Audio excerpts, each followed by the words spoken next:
Vamos entonces a meditar en la palabra esta mañana y la primera carta de Pedro es una carta que se escribió precisamente en medio de persecución. La iglesia estaba siendo perseguida, estaba siendo maltratada a causa precisamente del evangelio, a causa de ser seguidores de Cristo. Y Pedro, precisamente cuando miramos esa primera carta, encontramos que comienza hablando, por ejemplo, de esa esperanza, del subtítulo que le pusieron ahí, una esperanza viva, cómo nosotros tenemos esa seguridad de nuestra salvación, pero también nos habla de ese llamado que hay para cada uno de los hijos a vivir una vida santa, una vida agradable delante de Dios, a vivir como siervos de Dios. Y notamos ahí también que se habla del tema de la sujeción a las autoridades, sujeción a los esposos, sujeción a los padres. Y también encontramos cómo ahí en la primera carta también se habla de ser buenos administradores de la gracia de Dios. Y es que cuando nosotros ahora estamos en Cristo y tenemos que enfrentarnos al mundo, el mundo muchas veces nos critica, nos menosprecia, porque como lo dice ahí el apóstol Pedro, no andamos detrás de ellos en esa misma disolución, no andamos detrás de ellos en sus mismos caminos, y entonces ellos nos ultrajan y nos menosprecian. Entonces el sufrimiento es una de las cosas que precisamente vemos en la carta de Primera de Pedro. Pero sucede que el sufrimiento no solamente viene de fuentes externas, como decir los vecinos. A veces tenemos vecinos que son impíos y entonces de alguna manera nos persiguen o de alguna manera nos ultrajan por ser cristianos. De pronto en los trabajos también tenemos algún tipo de persecución. Y bueno, tenemos muchas fuentes, digamos, de persecución. Pero no solamente el sufrimiento y las dificultades vienen de esas fuentes, sino también vienen del interior. Y cuando digo el interior no me estoy refiriendo meramente a nosotros frente al pecado, al cual el remanente de pecado que todavía tenemos y que tenemos que estar luchando con él, sino frente al sufrimiento cuando somos perseguidos dentro de nuestro mismo núcleo familiar o dentro de nuestra misma familia. Somos perseguidos por nuestra misma familia cuando, por ejemplo, yo soy el único que es cristiano en la casa. Y sé que hay muchos hermanos aquí en la congregación que sufren así, porque ellos son los únicos cristianos, todos los demás son impíos, y entonces resulta que hay la fiesta, hay la celebración familiar, y entonces la familia, por supuesto, le llama, le invita. Y ahí viene el problema con la familia, porque empiezan a decir, bueno, usted ya se volvió muy fanático, qué pereza esos evangélicos, protestantes, o dicen una cantidad de cosas. Y entonces comienza el cristiano a sufrir dentro de su propia familia esa persecución. Pero también tenemos otro tipo de sufrimiento o lucha que hay al interior de las familias, y es cuando uno de los cónyuges no es cristiano. Es decir, cuando están los dos esposos y después de haberse casado, uno de los dos es llamado al evangelio y entonces el otro no es cristiano, uno sí, otro no, y comienza la lucha en la casa precisamente con ese tema.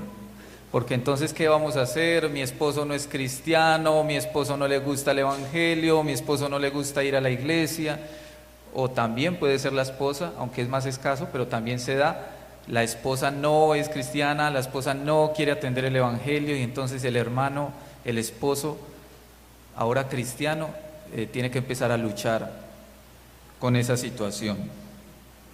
En 1 de Pedro capítulo 3, versículos 1 al 7, todavía no vamos a leer, pero puede irlo buscando. 1 de Pedro capítulo 3, versículos 1 al 7, vemos precisamente un caso así. Y en esta mañana, con la ayuda del Señor, me propongo a que juntos podamos ver cómo debe ser la manera en la cual un creyente, un esposo cristiano, debe de convivir con su esposa no cristiana, o una esposa cristiana cómo debe convivir con su esposo no cristiano, a fin de poderlo llevar a Cristo. Yo sé que dentro de nuestra congregación hay muchos hermanos que también son viudos.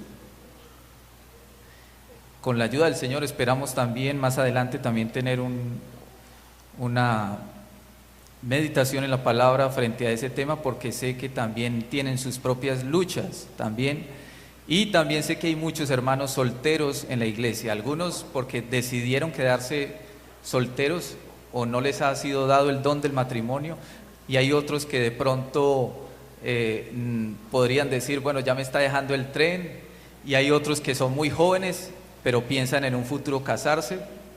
Entonces también esperamos con la ayuda del Señor que tengamos el tiempo para poder mirar cómo la palabra de Dios nos manda a nosotros a vivir en cada uno de estos estados civiles.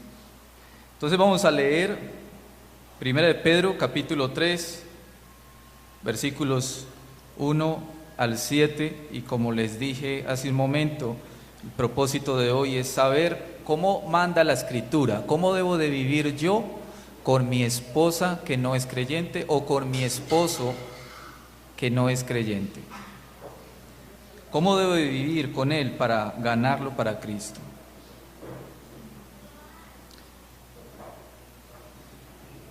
Primera de Pedro capítulo 3.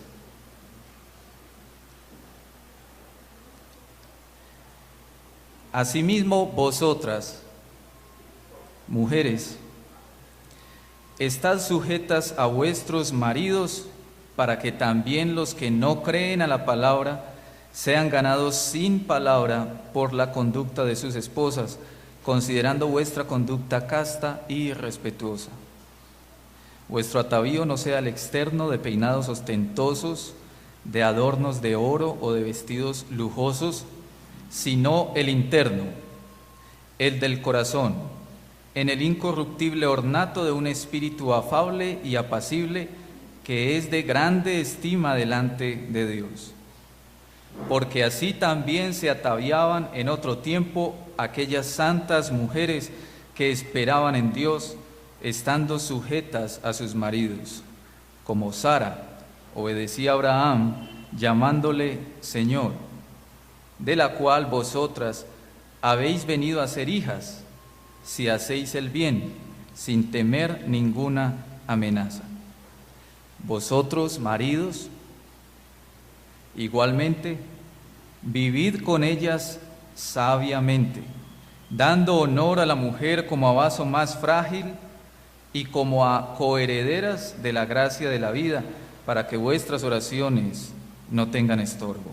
Amén. Padre, rogamos en esta mañana tu dirección y tu ayuda en la meditación de tu palabra. Sabemos, Señor, que tenemos hogares con dificultades, matrimonios, Señor, que están luchando porque su cónyuge no es cristiano, y queremos, Señor, acercarnos a tu palabra para que por medio de ella tú nos enseñes cómo debe de vivir el creyente para ganar a su cónyuge para ti. Rogamos, Señor, la ayuda, la dirección de tu Espíritu Santo. Igualmente pedimos, Señor, que tomes cada necesidad o cada preocupación o aún cada enfermedad que pueda haber en medio nuestro, y que este tiempo, Señor, nosotros podamos estar concentrados en tu palabra, que seamos alimentados por ella, que tu Espíritu Santo nos guíe a comprender tu palabra hasta donde tú así lo quieras, de una manera adecuada, de una manera donde tú seas glorificado y nosotros, Señor, seamos enseñados. Pedimos tu bendición sobre cada uno de nosotros. Dirígenos pues en este tiempo donde nos disponemos, Señor, de corazón a meditar en tu palabra. Rogamos esto en el nombre de Cristo Jesús. Amén. Tomemos asiento, hermanos.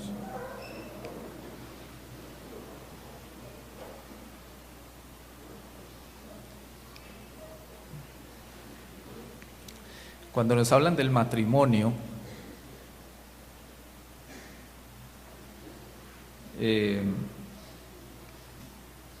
bueno, queremos encontrar a una persona que tenga no solamente conocimiento en cuanto al tema del matrimonio, sino que también tenga experiencia en el matrimonio. Y bueno, esta mañana Pedro nos está hablando, o más bien el Señor a través de Pedro. ¿Y qué ejemplo tenemos de Pedro? Bueno, Pedro era un hombre casado. Y algo que me llama mucho la atención es cómo Pedro, cuando iba a predicar el Evangelio, también llevaba a su esposa. Es decir, Pedro no era de pronto de los que dice, bueno, yo voy a irme a predicar el Evangelio 4 o 5 días, y entonces le dice a la señora, espéreme aquí, me demoro 3 días para venir. Sino que más bien él nos da también ejemplo en eso. Primera de Corintios capítulo 9, versículo 5, nos está mostrando cómo Pedro precisamente no solamente se ocupaba de hablar del matrimonio, sino también de dar ejemplo en el matrimonio. Primera de Corintios capítulo 9, versículo 5.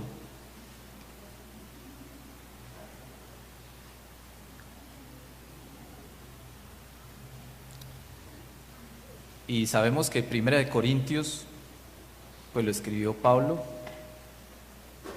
y allí Pablo mismo está diciendo, no tenemos derecho de traer con nosotros una hermana por mujer, como también los otros apóstoles y los hermanos del Señor, y Cefas, es decir, Pedro, Cefas es Pedro,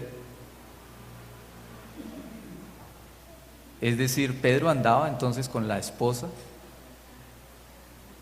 Bueno, y entonces él ahora, inspirado por el Espíritu Santo, ahora nos escribe aquí en el capítulo 3 de Primera de Pedro, y nos da un ejemplo de una pareja que, digamos, que se casó cuando todavía no conocían del Señor, cuando eran impíos, y entonces al pasar el tiempo es llamado uno de los dos al Evangelio, y entonces ahora esta persona dentro de su matrimonio tiene la dificultad de estar en yugo desigual, de estar casado con un esposo o una esposa incrédulo. Y ahora es confrontado con la palabra, porque la palabra le dice, bueno, la luz y las tinieblas no pueden tener comunión. Y es que la luz y las tinieblas no son diferentes, la luz y las tinieblas son contrarias. Es decir, o es luz o es tinieblas. No hay un punto, digámoslo así, donde los dos puedan tener comunión. Y entonces ahora sabe que viviendo en Cristo está ahora en la luz, pero su cónyuge todavía permanece en tinieblas. Y entonces, ¿qué vamos a hacer? Y algunos de pronto dicen, bueno, la solución más fácil es el divorcio. Incluso dentro de algunas congregaciones no falta de pronto el hermano que le sugiera a esa persona, hermano, no se preocupe, usted ya es una nueva criatura,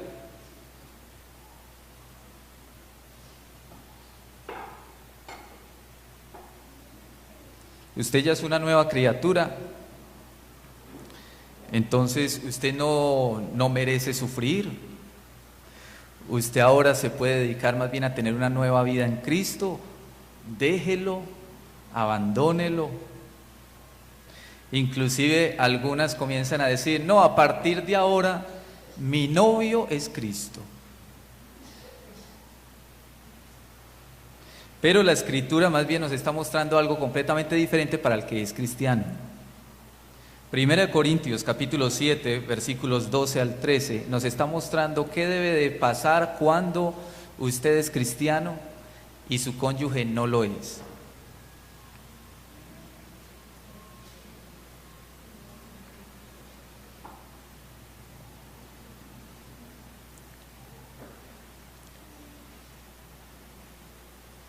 Primera de Corintios 7, 12. Si algún hermano tiene mujer que no sea creyente y ella consiente en vivir con él, no la abandone. Y si una mujer tiene marido que no sea creyente y él consiente en vivir con ella, no lo abandone. Es decir, mientras que el mundo nos presenta una idea, una solución, que es el divorcio, simplemente déjelo, más bien el Señor está diciendo en su palabra, no, no, no, no, si tú eres cristiano y tu esposo que no es cristiano, consciente, está de acuerdo en seguir viviendo contigo, tienes que seguir viviendo con él. O si es tu esposa la que no es cristiana, pero ella quiere seguir viviendo contigo, entonces debes de seguir con él. Excepto, y aquí está, digamos, esa cláusula de excepción que lo vemos más abajo, y es que si el cónyuge que no es cristiano ya no quiere vivir contigo, yo no quiero tener nada que ver con una mujer evangélica, por ejemplo, puede decir, o yo no quiero tener nada que ver con un hombre que se cambió del catolicismo y ahora resultó protestante. Después de intentar permanecer y él sigue insistiendo en lo mismo, entonces la Escritura le dice, bueno, déjelo, déjelo. Bueno, pero hoy no vamos a hablar del divorcio, ese no es el tema de hoy, pero sin embargo es bueno saber eso. El propósito de hoy, como les dije desde el principio, hermanos, es saber qué nos dice la Escritura a nosotros como esposos para convivir con una esposa que no sea cristiana. Y a los esposos cómo convivir con la esposa no creyente. Ahora, yo sé que dentro de la misma congregación también se dan otros casos. Por ejemplo, el esposo y la esposa dicen ser ambos creyentes. Y ambos dicen, sí, yo soy cristiano, y la esposa también dice lo mismo, pero resulta que cuando se va a la práctica, se ve, y tristemente esto sucede principalmente es con los hombres, con el hombre, y es que casi siempre el hombre es el más flojo en temas espirituales. Entonces tenemos a una pareja donde los dos dicen ser cristianos, pero resulta que el esposo, claro que también se dan casos donde es la esposa, donde el esposo pareciera más interesado en los negocios de esta vida, en los negocios de este mundo, en las empresas, en sus estudios, en sus cosas de afuera, que en las cosas espirituales. Entonces tenemos a una esposa que se mantiene luchando también igual como si su esposo fuera un impío. Y entonces la esposa también dice, bueno, pero es que el esposo mío no me enseña la palabra, el esposo mío no me guía espiritualmente, el esposo mío no hace nada en la casa, se mantiene trabajando, aunque él dice que es cristiano. Entonces creo que esta palabra también es útil para aquellas parejas que también están luchando con lo mismo, que aunque los dos dicen ser cristianos, pareciera como que uno de los dos no fuera cristiano. Igualmente espero que esto sea útil no solamente para los casados, sino también para los solteros que quizás están pensando en casarse. Como cristianos hemos de buscar novios o novias cristianas, cristianos. Y ha sucedido dentro de la congregación, y esto pasa yo creo que en todas las iglesias, y es que muchas veces las señoritas terminan buscándose novios que no son cristianos.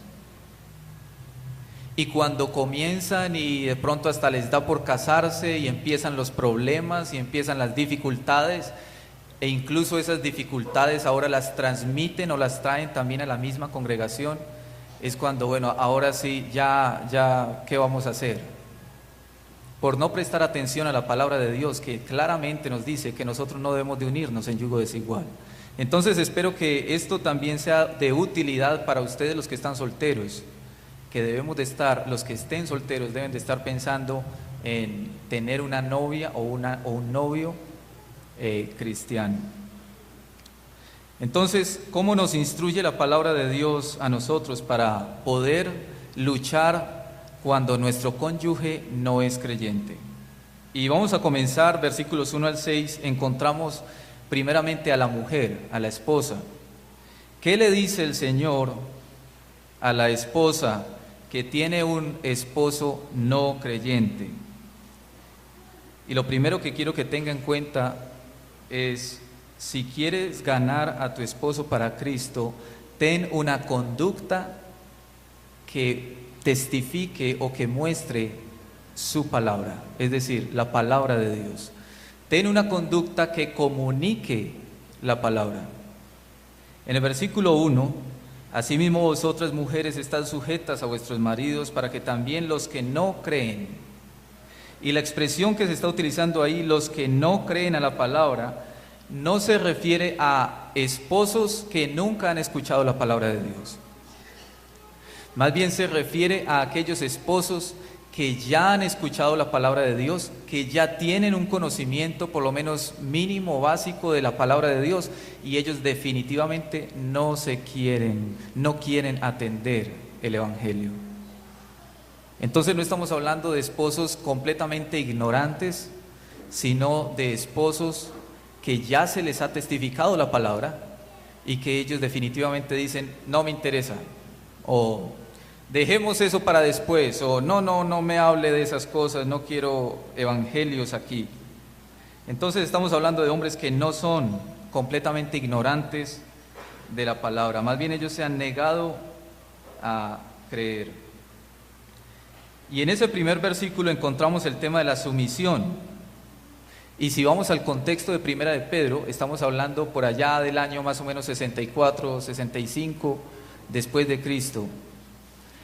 El tema de la sumisión era una cosa bastante seria, porque en esa época los esposos tenían lo que se llama patria potestad sobre las esposas.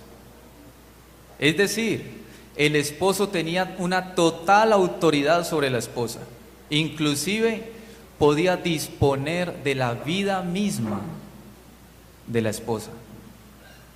Y aquí Pedro le está diciendo a las esposas, ganen a sus maridos sin palabra, sin palabra. Y es que decirle, y me perdonan las damas,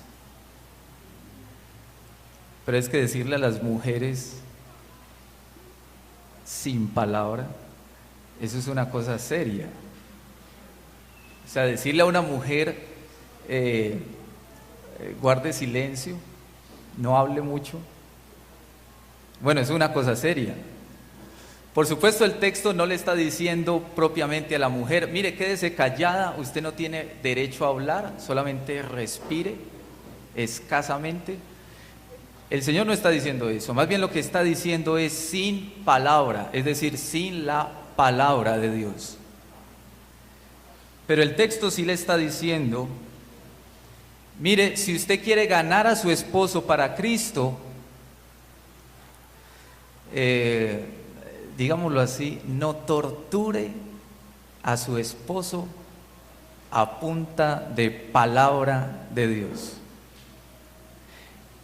Y es que algunas damas, en su afán por querer traer a su esposo a los pies de Cristo, le dan al desayuno, al almuerzo, a la comida, a la medianoche, a la tarde, lo que sea, todo el tiempo le da palabra de Dios. Y entonces todo el día y le pone versículos por la casa, le escribe versiculitos, le pone a ver predicaciones por internet, le pone a escuchar mensajes por televisión, le pone a escuchar en radio predicaciones, y saturan al pobre esposo con la palabra de Dios a un punto donde él ya prácticamente dice, no, ¿qué es esto? ¿Qué le hicieron a la señora mía?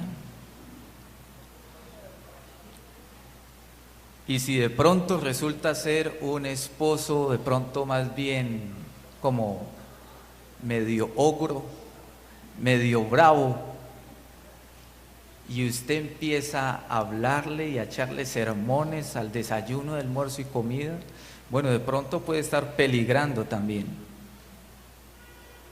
Yo quiero que mi esposo lea la Biblia conmigo, dicen muchas. Yo quiero que él lea la Biblia conmigo a las 10 de la noche antes de dormirnos. Bueno, pero es que a las 10 de la noche él ya está cansado de todo el trabajo. Y entonces, ¿qué va a pasar con su esposo? Pues él se duerme. Y algunas se quejan, y cuando le pongo alguna predicación en internet, mi esposo termina dormido. Pero le pongo una película y ahí está.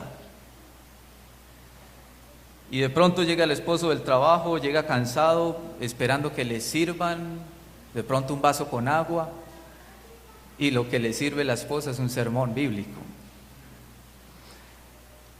Puede suceder, hermanas, puede suceder que usted, en su deseo de atraerlo a Cristo, en vez de atraerlo, lo esté alejando. Si empezamos a saturar al esposo y darle todo el tiempo palabra de Dios, de pronto podemos terminar dejando al esposo cansado y diciendo: yo no quiero tener nada que ver con el evangelio, qué pereza, ya me tienen cansado con eso. La esposa más bien debe de hablar el evangelio a su esposo con sabiduría y en el momento oportuno. Y por eso aquí Pedro está diciéndole: asimismo vosotras mujeres estad sujetas a vuestros maridos, para que también los que no creen a la palabra sean ganados sin palabra, por la conducta. Es decir, la principal, según la Escritura, la principal arma, o más bien instrumento, que una esposa de un esposo incrédulo tiene para poder ganarlo a él para Cristo, es su conducta. No es la cantidad de sermones que le esté poniendo en el televisor o en el computador. Es su conducta, es su comportamiento sumiso delante de él. La buena conducta de una esposa cristiana dentro del matrimonio certifica su fe. Es decir, cuando el esposo ve una conducta piadosa en su esposa, antes que sermones, antes que predicaciones por todos lados y letreritos por toda la casa, cuando ve mejor una buena conducta de parte de su esposa, eso va a estarle demostrando a su esposo: bueno, ella sí es una verdadera cristiana. Entonces, si quieres ganar a tu esposo para Cristo, lo primero que tienes que tener en cuenta es tu conducta, sin palabra, con tu conducta. En segundo lugar, si quieres ganar a tu esposo para Cristo, sea fiel. Sea fiel. El versículo 2 de 1 de Pedro 3 dice: considerando vuestra conducta casta y respetuosa. Es decir, el esposo continuamente está mirando su conducta antes que sus palabras. El esposo está mirando primero su comportamiento antes que sus palabras. Y es interesante que la misma palabra que se traduce ahí en la Reina Valera como conducta, también se puede traducir como conversación. Vuestra conducta casta y respetuosa, o vuestra conversación pura y respetuosa. Y es que el tema de la lengua, el tema de la conversación, tiene mucho que ver con el tema de la fidelidad. Muchas veces, en el afán que tienen las esposas por ganar a sus esposos para Cristo, terminan traicionando la confianza del esposo cuando lo hacen quedar mal delante de otros. Sucede muchas veces que de pronto la hermana que tiene esa dificultad en la casa, entonces invita a algún hermano de la iglesia, o de pronto invita a algún pastor de la iglesia: visítenos. Y cuando ya se está en la casa, la hermana empieza: mire, es que usted no conoce a mi esposo, es que mi esposo esto, y el esposo está ahí sentado y está siendo avergonzado, porque de pronto la esposa empieza a recriminarle un montón de cosas: mi esposo no lee la Biblia, mi esposo se queda dormido, mi esposo no presta atención, mi esposo no quiere ir al culto, mi esposo esto, mi esposo aquello. Y no se da cuenta que más bien lo que está haciendo esta esposa es traicionando la confianza de su propio esposo. Porque entonces su esposo va a decir: bueno, entonces ¿cómo voy a confiar en una mujer que me hace quedar tan mal? Pero cuando él ve en su esposa una mujer creyente, ve más bien una conversación limpia, una conversación pura, una conversación donde respeta sobre todas las cosas primeramente al Señor, pero también se sujeta y respeta a su esposo. Entonces el esposo va a decir: bueno, esto sí es una mujer de Dios, porque ella y yo sabemos que yo no soy el mejor esposo, y aún aquí delante de ellos ella es capaz de callar y no hacerme quedar mal. La mujer fiel sabe que la pureza en sus conversaciones es muy importante frente al tema de la fidelidad, de ser fieles al pacto, de ser fieles en el matrimonio. Pero no son solamente sus palabras, sino también sus conductas. Y por eso escuchamos a veces la expresión: una mujer de mala conducta. Y por supuesto, cuando escuchamos eso sabemos muy bien que no se trata de una mujer que hable mal, sino de una mujer que vive mal, que tiene un mal comportamiento, una mala manera de vivir. Y es que una esposa cristiana piadosa también debe de cuidarse, incluso debe de evitar a toda costa de involucrarse de alguna manera con otro hombre, así sea incluso solo de palabras. No está bien visto que una mujer casada hable a solas con otro hombre, o que llegue a tener cierto vínculo con otro hombre emocional.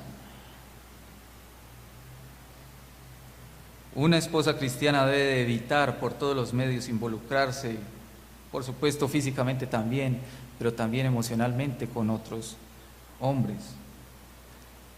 Entonces la fidelidad es un tema de suma importancia. El versículo 2 nos recuerda que los esposos van a estar mirando, considerando la conducta de sus esposas. Entonces, en primer lugar, si quieres ganar a tu esposo para Cristo, lo primero es ten una conducta que comunique la palabra. En segundo lugar, sé fiel a tu esposo, y sé fiel tanto en tus palabras, en tus conversaciones, como también en tus acciones o en tus actitudes. En tercer lugar, si quieres ganar a tu esposo para Cristo, guarda tu corazón, y es lo que encontramos en el versículo 3 al 6. Proverbios capítulo 4, versículo 23, dice: sobre toda cosa guardada, guarda tu corazón. Es decir, si tú vas a guardar muchas otras cosas, lo primero que tienes que guardar sobre toda cosa es tu corazón, porque del corazón mana la vida. La conducta tiene mucho que ver con el hablar, pero también tiene mucho que ver con el vestir. Vuestro atavío no sea el externo de peinados ostentosos, de adornos de oro, de vestidos lujosos. Y el punto aquí no es si la mujer puede ponerse aretas o no puede ponerse aretas, si puede ponerse collares, pulseras y todas esas cosas, si se puede maquillar un poco o no se puede maquillar, como algunas congregaciones de pronto han llegado a creer o a malinterpretar el texto, y entonces le prohíben a toda mujer que se ponga una cadena, que se ponga unas aretas, que se ponga una pulsera, un reloj, cualquier cosa, o que se maquillen un poco. Más bien lo que está mostrando el texto, lo que nos indica el texto, es que dentro de la cultura, en el momento, en el contexto histórico de Primera de Pedro, había una tendencia de las mujeres cristianas, o estaban siendo movidas a tomar la conducta de las mujeres del mundo, a vestirse como las mujeres del mundo, a asemejarse a ellas. Y es interesante notar en el capítulo 5, versículo 13 de Primera de Pedro, que esta carta fue escrita desde Babilonia. Pero el Babilonia que está ahí no se refiere propiamente a Babilonia, sino que era una manera más bien en la cual se llamaba a Roma, porque se comparaba con Babilonia en su idolatría, en sus lujos que tenían. Y si vamos ahora a Primera de Timoteo, capítulo 2, versículos 9 al 10, encontramos también a Pablo hablando sobre cómo la esposa o cómo la mujer piadosa debe de vestirse. Primera de Timoteo 2, 9 y 10.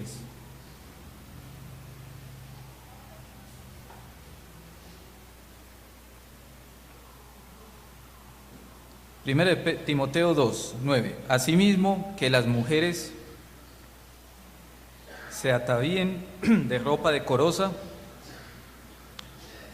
con pudor y modestia, no con peinado ostentoso, ni oro, ni perlas, ni vestidos costosos, sino con buenas obras, como corresponde a mujeres que profesan piedad.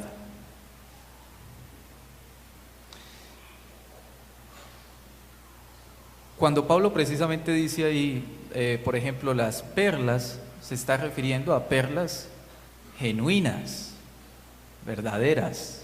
Es decir, no son las perlas que a veces de pronto las damas en algún momento le regalan por ahí un aderezo y entonces ven como una perlita ahí y entonces están felices de la vida porque me dieron una perla, pero resulta que eso no es propiamente una perla, eso es algo más bien, es fantasía, es imitación de una verdadera y genuina perla, porque una perla es muy costosa. Entonces lo que está diciendo ahí es más bien que las mujeres no deben de utilizar elementos en su manera de vestir que llamen la atención por su alto costo. Es como si en este momento entrara una mujer aquí a la iglesia con una esmeralda genuina aquí colgada, ¿cierto? Entonces nosotros ahí mismo vamos a ver esa esmeralda ahí colgada y vamos a decir, pero ¿de dónde sacó tanto dinero la hermana Pepita Pérez para ponerse semejante cosa? Su esposo se gana un mínimo. ¿Cómo va a tener ella puesta semejante piedra? Y por supuesto va a llamar la atención de todos, va a ser la distracción de todos. Y es a eso a lo que se refiere el texto. El texto no está diciendo, miren, ustedes no se pueden poner un collar, ustedes no se pueden poner unas aretas. El punto es cuando el deseo de aparentar con nuestra manera de vestir es más importante o igual de importante que cuidar nuestro corazón. Cuando de pronto ya las esposas empiezan a ponerse una cantidad de adornos y de cosas, pero ese adorno exterior no está siendo apoyado con un adorno interior del corazón. Incluso puede suceder que alguna de las esposas diga, bueno, pero es que yo misma tengo dinero. Yo misma me puedo comprar porque yo trabajo, yo gano más que mi esposo y yo me puedo poner todas las alhajas que yo quiera y comprar lo mejor para mí. Bueno, igual esa esposa está mostrando falta de sometimiento a su esposo, está demostrando también falta de consideración con su esposo, quien tiene que asumir su responsabilidad delante de Dios por su hogar, por sostener su hogar, mientras que la esposa más bien se dedica a ponerse las mejores prendas y las mejores alhajas. Y por supuesto a la vez está mostrando que lo que le interesa a esa persona es llamar la atención con su apariencia externa. Y eso a la final degenera en egolatría, que es idolatría. Es decir, una mujer que hace eso está descuidando su corazón y está haciendo tropiezo para otros, hombres y mujeres. No creo, claro que puede suceder también, que hayan mujeres que se miren al espejo para decir, voy a ir a mirarme a ver qué tan fea estoy. No, yo creo que todas las mujeres siempre van a querer mirarse al espejo y saber, bueno, yo qué tan bien arreglada estoy, yo qué tan bonita estoy. Y eso está bien. Todas quieren verse bien. Y el texto en ninguna parte y de ninguna manera nos está tampoco diciendo que la mujer cristiana tiene que ser la más desaliñada, como decimos nosotros, de este mundo. Y entonces, como usted es cristiana, usted tiene que venir, mejor dicho, así, simplemente póngase un costal ahí de vestido y ya, y se viene para la iglesia. No, eso no es lo que está diciendo el texto. Debe haber precisamente ese equilibrio, digámoslo así. Y cuando la esposa se está vistiendo, puede preguntarse, bueno, ¿cuál es mi propósito con este vestido? ¿Qué me propongo cuando me estoy vistiendo así? Y en eso sabemos, hermanas, que en eso no podemos engañarnos. Ya usted sabrá qué está pensando cuando usted se está vistiendo, ya usted sabrá qué está pensando cuando se para frente a su espejo y entonces me voy a poner tal vestido hoy. Bueno, usted sabe por qué lo está haciendo. Pero debemos de preguntarnos, bueno, ¿qué te propones al vestirte? ¿Qué estás pensando? ¿Quién o qué determina lo que te vas a poner hoy? El problema entonces está cuando esa apariencia física adquiere mayor o igual valor que guardar o cuidar el corazón. Hermanas, la belleza exterior nunca va a cautivar a un esposo si no está acompañada de belleza interior. La belleza exterior no va a cautivar a un esposo si no está acompañada de belleza interior. Y es que tristemente hoy en día, por ejemplo, con el feminismo que hay, a veces en la calle uno se encuentra con mujeres que, o ve pasar pues mujeres que uno no sabe ni lo que son. Y entonces uno dice, bueno, ¿ella o él? ¿Qué es? Se ha perdido precisamente ese feminismo, esa imagen de una mujer decorosa, de una mujer femenina, de una mujer delicada. Y en otros casos se van, digamos, al otro extremo y encontramos también a mujeres que ya son tremendas modelos en lo exterior, pero no en lo interior. Incluso a veces sucede que entrevistan de pronto a una de esas mujeres que por fuera son muy bonitas, muy bien arregladas, muy bien maquilladas, y de pronto las entrevistan y uno se da cuenta que no saben ni siquiera hablar. Es decir, una belleza meramente exterior, pero no hay nada adentro.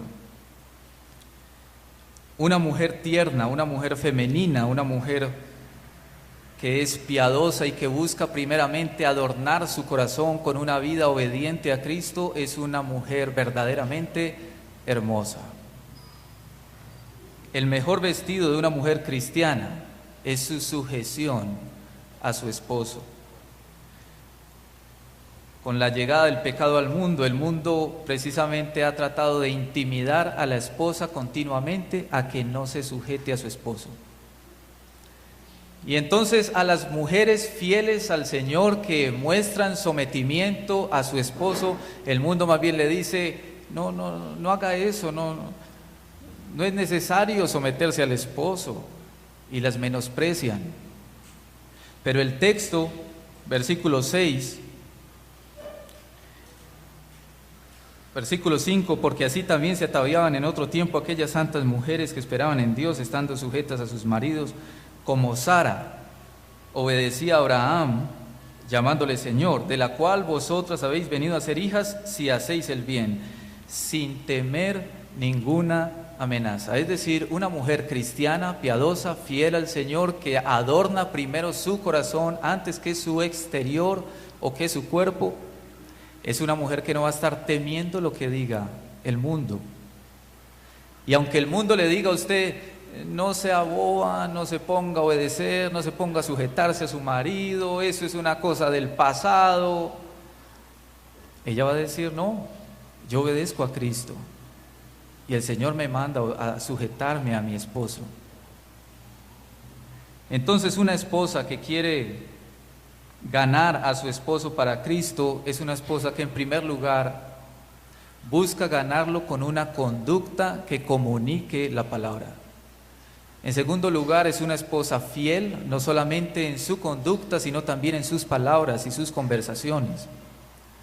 Pero en tercer lugar, también es una esposa que cuida, guarda su corazón antes que su exterior, sin descuidar su exterior.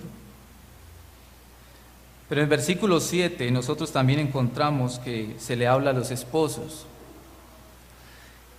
Y es que aunque el que hayan esposos cristianos con esposas no cristianas es un poco más escaso, también se da.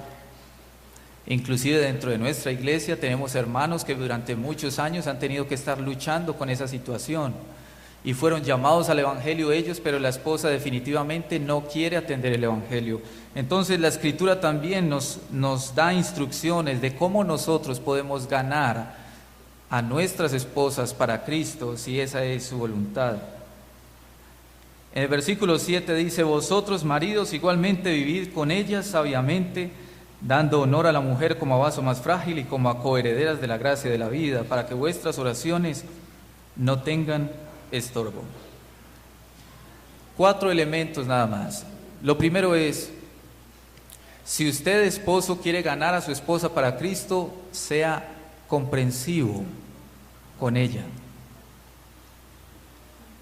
Hace 15 días, precisamente cuando hablábamos también acerca del matrimonio, recordábamos que el esposo debe estar interesado en conocer las necesidades, no solamente físicas, sino también espirituales, emocionales de su esposa. Un esposo que es comprensivo es un esposo que respeta a su esposa y muestra un interés genuino por conocer sus más profundas necesidades. Mi esposo no me habla, dice de pronto alguna esposa. Mi esposo no sabe lo que me pasa, parece un extraño en la casa, no sabe lo que siento. El texto nos está diciendo vivir sabiamente con la esposa, y vivir sabiamente con la esposa es vivir siendo considerado con ella. El esposo comprensivo no se va a preguntar ¿cuánto puedo yo ganar con este matrimonio? El esposo comprensivo no va a decir ¿cuánto puedo yo obtener de este matrimonio? Más bien el esposo comprensivo va a decir ¿cuánto puedo dar en este matrimonio? Así que el esposo que quiera mejorar también, aunque su esposa sea cristiana, pero mejorar también en su relación con su esposa, debe ser uno que se esfuerza por conocer las necesidades más profundas del corazón de su esposa. Podría preguntarle un día de estos a su esposa, ¿qué clase de esposo soy yo? Y luego podría preguntarle, ¿qué clase de esposo quieres tú que yo sea? Entonces, en primer lugar, el esposo debe ser comprensivo, entender las necesidades más profundas, afanarse por conocer las necesidades del corazón de su esposa. En segundo lugar, si quiere ganar a su esposa para Cristo, sea detallista. El texto dice, dando honor a la mujer como a vaso más frágil. Y la palabra frágil ahí no quiere decir que sea menos en lo espiritual o menos en sus capacidades intelectuales, en sus conocimientos. Ya sabemos que hay incluso mujeres, esposas que son más capacitadas que el esposo y son muy inteligentes. Más bien lo que quiere decir ahí la palabra frágil, o a lo que se refiere, es a sus emociones, a su sensibilidad e incluso a su parte física. Aunque gracias a Dios son ellas las que tienen los hijos y no nosotros. Así que las mujeres no es que sean del todo tan frágiles en esa parte. El esposo debe tratar a la esposa con delicadeza y caballerosidad. ¿Y saben que la caballerosidad denota inteligencia? Es decir, si usted va por la calle de pronto caminando y ve a un hombre maltratando a su esposa, golpeándola o de pronto diciéndole palabras malas, feas, ofensivas a su esposa, ninguno de nosotros va a decir, uy, qué hombre tan inteligente. Más bien va a decir todo lo contrario, qué bruto. ¿Cómo hace eso? Pero ser un caballero con la esposa, tratarla con delicadeza, denota inteligencia. Así que si el esposo quiere mostrarle a su esposa, mire, yo soy muy inteligente, entonces sea caballeroso con ella, trátela bien.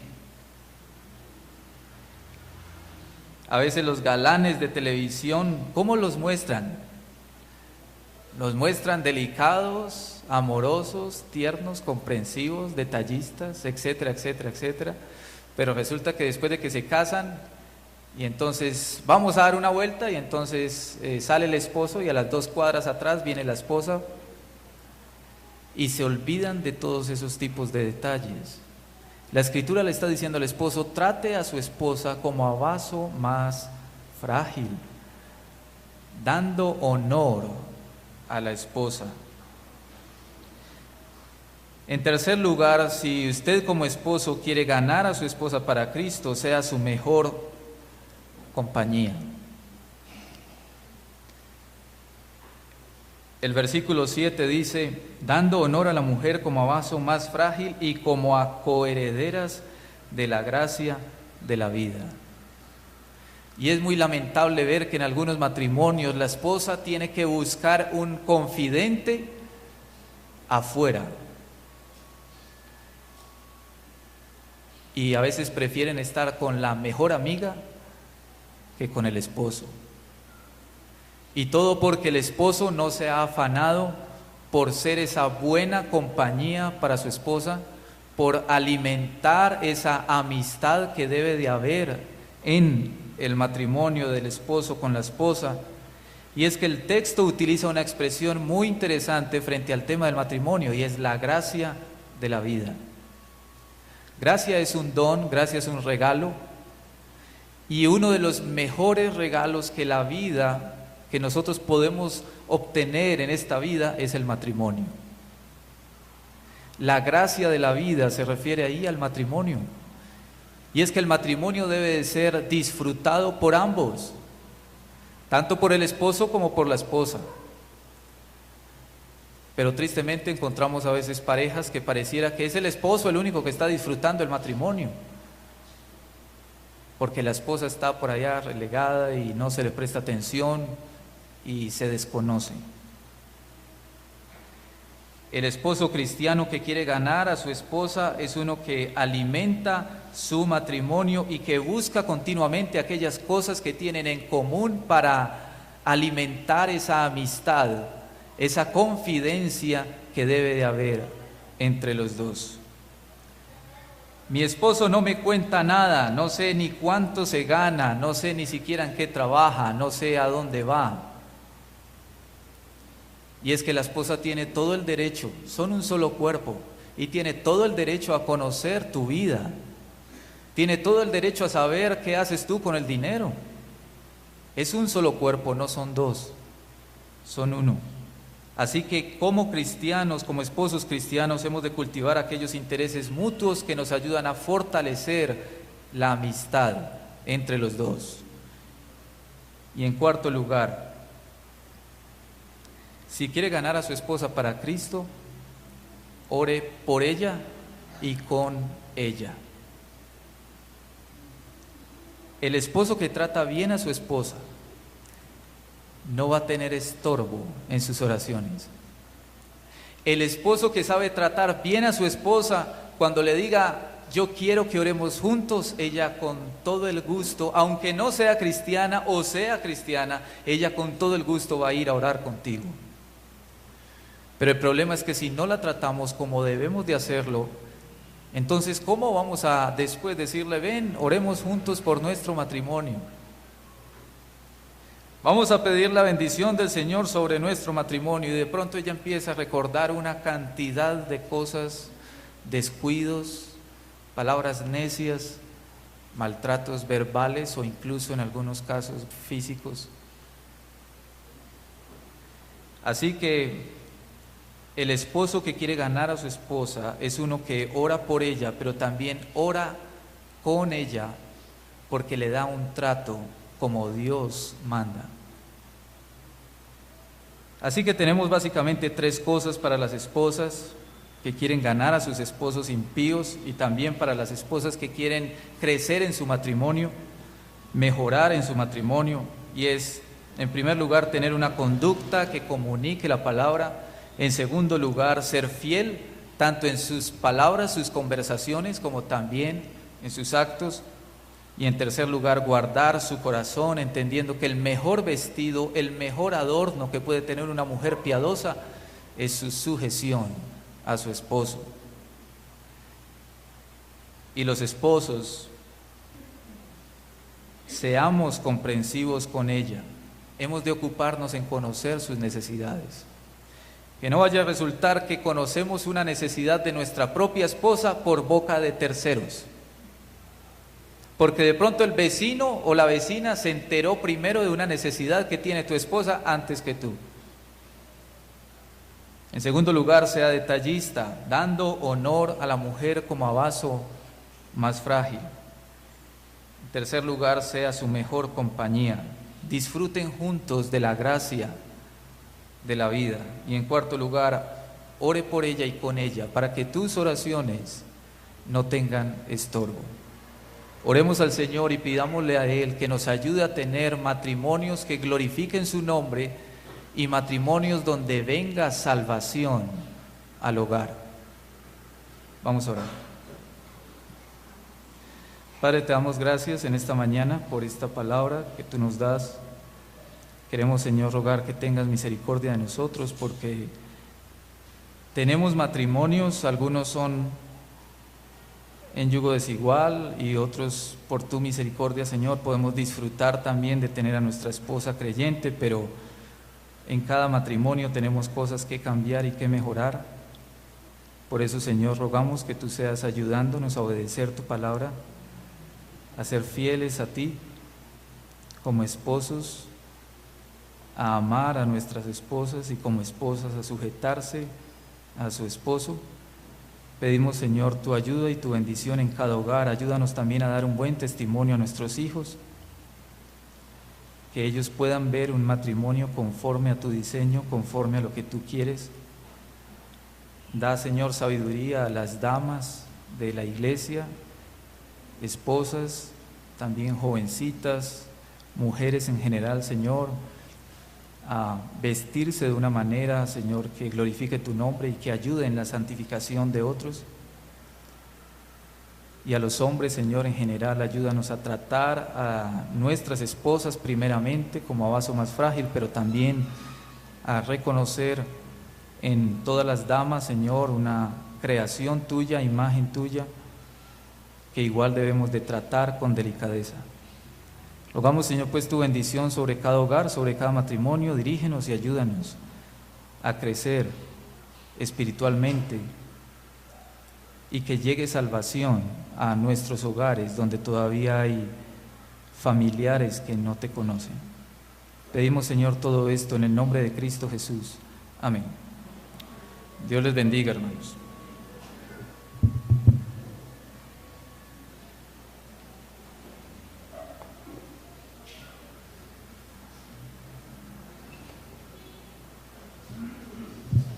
Tengamos el tiempo de oración y pedimos al Señor